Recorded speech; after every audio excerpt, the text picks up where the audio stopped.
Sayyidi Al-Habib Bahar Ibn Sumaid menunjukkan kepada kita semua bahwa yang kita dengar selama ini suara Habib Bahar ceramah ternyata tidak ada yang dapat memadamkan seperti pesan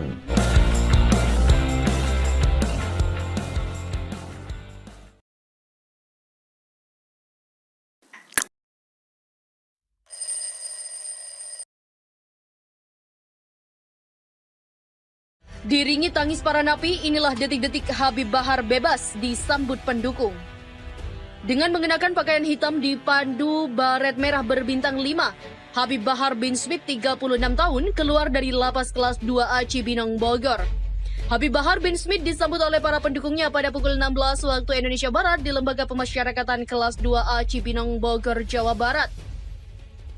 Ketika keluar diiringi tangis para napi, dan Habib sempat sampaikan wejangan kepada para napi untuk anti narkoba dan soleh di penjara, tetap istiqomah. Begitulah dikatakan kuasa hukumnya Aziz Yanuar saat dihubungi Tribun melalui ponselnya Sabtu 16 Mei 2020. Pihaknya bersyukur Habib Bahar setelah menjalani masa hukuman dan menjalani sesuai prosedur kini sudah dinyatakan bebas. Habib Bahar, sapaan karib kelompoknya itu, menjalani sidang perdana di Pengadilan Negeri Bandung, Jawa Barat pada Kamis 28 Februari 2019 lalu. Bahar didakwa pasal atas tindakannya yang menentang, merampas kemerdekaan orang lain, menganiaya, dan tindakan kekerasan terhadap anak. Sebelumnya diberitakan, perwakilan tim kuasa hukum yang menangani kasus penganiayaan yang melibatkan Habib Bahar bin Smith, Aziz Yanuar, mengatakan kliennya akan bebas hari ini. Aziz Yanuar mengatakan bebasnya Habib Bahar bin Smith memang sudah sesuai dengan aturan. Aziz mengatakan kebebasan Bahar bukan karena asimilasi ataupun remisi. Habib Bahar bin Smith divonis dalam persidangan pada Selasa 9 Juli 2019 lalu. Sidang diselenggarakan di Gedung Perpustakaan dan Kearsipan Kota Bandung. Majelis Hakim yang diketuai oleh Edison Muhammad menyatakan bahwa Habib Bahar bin Smith secara syah dan meyakinkan telah melakukan penganiayaan, perampasan kemerdekaan, dan pelindungan anak. Memutuskan hukuman kepada terdakwa Habib Bahar bin Smith selama 3 tahun penjara, denda 50 juta dan subsidi 1 bulan kurungan dan biaya perkara senilai 5.000. Demikian kata Edison Muhammad. Putusan tersebut lebih rendah dari tuntutan jaksa penuntut umum, yaitu hukuman pidana selama 6 tahun, denda 50 juta dan subsidi 3 bulan kurungan serta biaya perkara 2.000.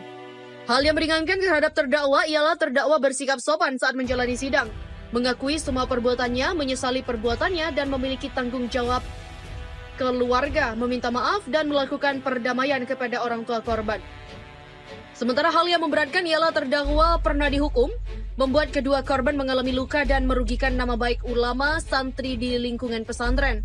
Menanggapi hasil putusan tersebut, pihak pengacara terdakwa mengatakan akan fikir-fikir atas vonis tersebut. Sama halnya dengan pihak jaksa penuntut umum atau JPU, bahwa pihaknya juga akan pikir-pikir terhadap putusan yang lebih ringan dibandingkan tuntutan yang diberikan oleh JPU.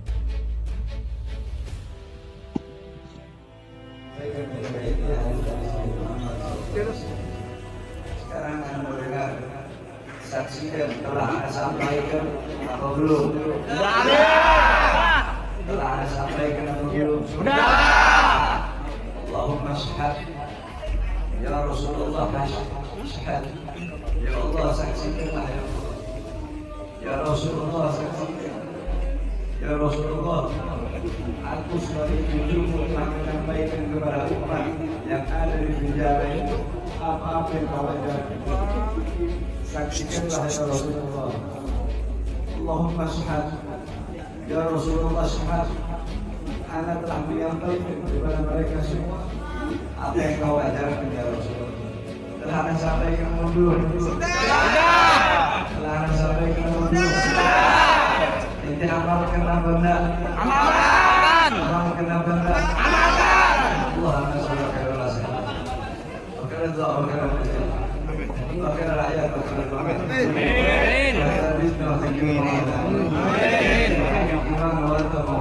Amin. Amin.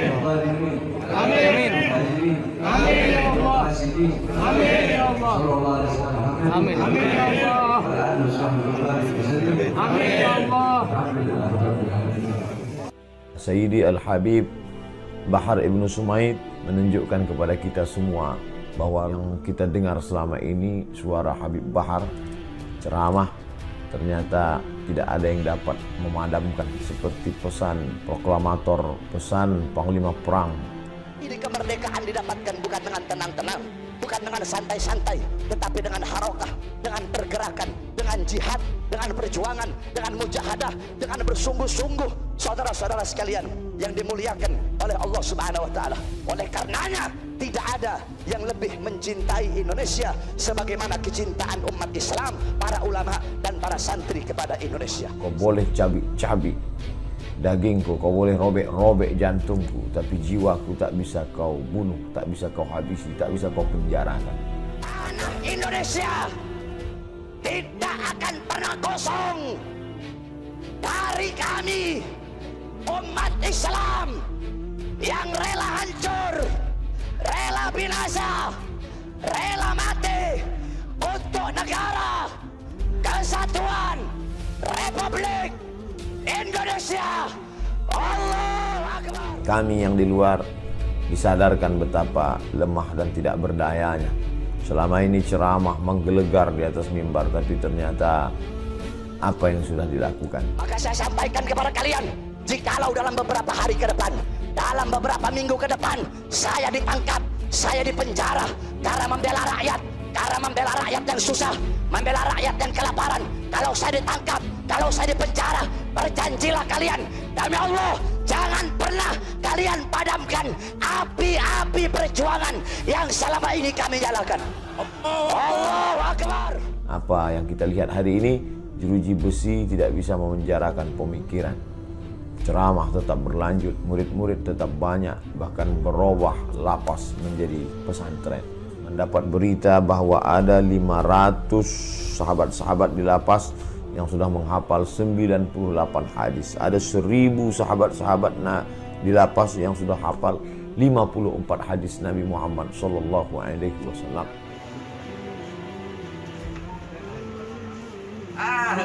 Bib, ada yang sampaikan Bib. Ada yang mau sampaikan Bib. Bib, ada yang mau disampaikan Bib. Bib, perasaannya gimana Bib? Bib, perasaannya gimana Bib? Perasaannya alhamdulillah bahagia, senang. Mudah-mudahan yang Idul Adha yang berkorban semua korbannya Allah terima. Amin. Amin. Ikhlas Bib ya. Semoga sehat Bib ya. Sehat Bib. Amin, doain biar sehat. Sudah ikhlas Bib ya. Amin, Bib. Sudah ikhlas Amin. Bib. Ikhlas, harus ikhlas. Siap Bib. Tadi sebelum berangkat dari teman-teman yang ditahanan Tahanan semuanya pada nangis, pada sedih. Karena selama ini tahanan, alhamdulillah udah ada 6 yang masuk Islam. Terus setiap malam saya ngajar, udah mereka semua tahanan 100 lebih udah hafal sekitar 80 hadis. 80 hadis Nabi hafal, dan udah 6 masuk Islam, alhamdulillah. Saya bersyukur kepada Allah. Makanya kan udah saya bilang, emas walaupun di penjara tetap emas. Padahal 40 hadis saja ada di kepala, sudah mendapatkan syafaat meringankan azab. Konon lagi lebih daripada itu, maka tetap istiqamah. Taraktu fikum amraini, kutinggalkan pada kamu 2 perkara.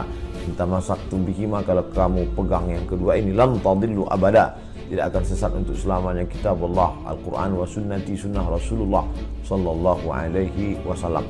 Tetap istiqamah menghafal hadis, belajar sanad hadis kepada Habib Bahar Ibnu Sumaid, yang sanad ketersambungan keilmuan kepada Habib Sidi Habib Baharun sampai kepada para habaib, sampai kepada Imam Sayyidina Al-Husain, kepada Sayyidina wa Maulana Muhammad sallallahu alaihi wasallam. Ini motivasi bagi yang di luar, motivasi bagi para dai.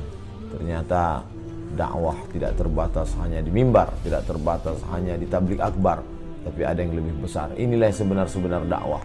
Ud'u ila sabil rabbik, ajaklah orang ke jalan Allah Subhanahu wa taala. Dari jalan lalai ke jalan zikir, dari jalan setan ke jalan Allah, dari jalan lupa ke jalan ingat, dari jalan berpecah belah kepada jalan berpegang teguh kepada tali Allah. Semoga kita semua dapat diberikan istiqamah dan husnul khatimah. Terima kasih, mohon maaf atas segala kesilapan. Waffaqana Allah lima yuhibbu wa yardah. La tansani min husni da'watikum. Wassalamualaikum warahmatullahi wabarakatuh.